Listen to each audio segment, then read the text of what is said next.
Hello, you're watching See Today Updates from the 42nd Summit of ASEAN here in Labuan Bajo with me, Rahma Alia. Now, today is the final day of ASEAN Leaders Summit 2023 taking place in East Nusa Tenggara, and the heads of states as well as delegations are still having a day full of agenda. While earlier today, the retreat had been started and the heads of state were engaged in the street.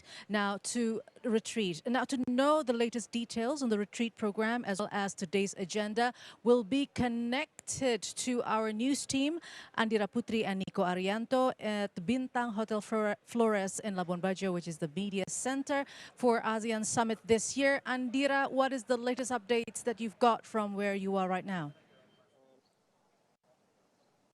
Yes, Alia, so like what you mentioned before, today is the second day, which is also the last day of 42nd ASEAN Summit.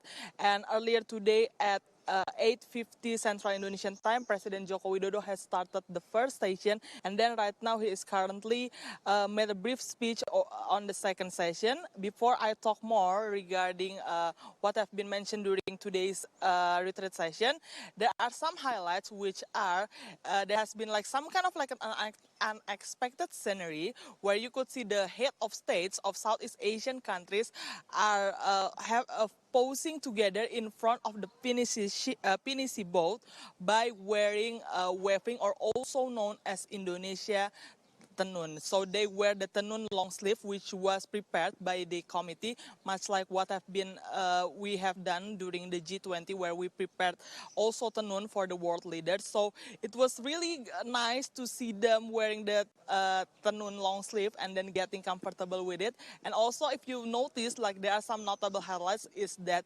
some leaders of the ASEAN countries wearing Tenun, which resemble their country's own flags. So we see the Cambodia Prime Minister Hun Sen wearing yellow, the bright yellow color, much like the country's color, while the Singapore Prime Minister Lee Hsien Loong opted for the red color, much like the Singaporean flag. So it was really nice to see them, and also you see them having a warm atmosphere since yesterday on the Pinisi boat, and they continue to do it today. They're posing in front of the boat, so it was really great. And then if we talk more about the first session, it is actually President Joko Widodo made several points regarding the five consensus about Myanmar. So he mentioned that it was really stern and it was really clear that there has been no major improvement of 5-point consensus, and it is expected that for today during the summit they will continue to talk more about this. They will review regarding the 5-point consensus. The 5-point consensus itself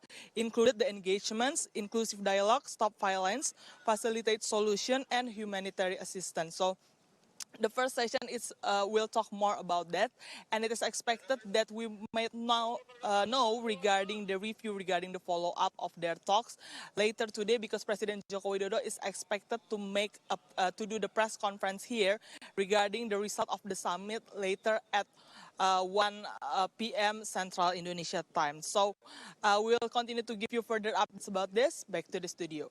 Andira Putri and Nico Arianto, thank you so much. We'll be looking forward for more updates, as today is the final day and the President, Joko Widodo, will conclude the whole summit later on after lunch at the media center. And that's See Today Updates for now. My name is Rahma Alia, and we'll see you again with more updates later in See Today. Stay tuned.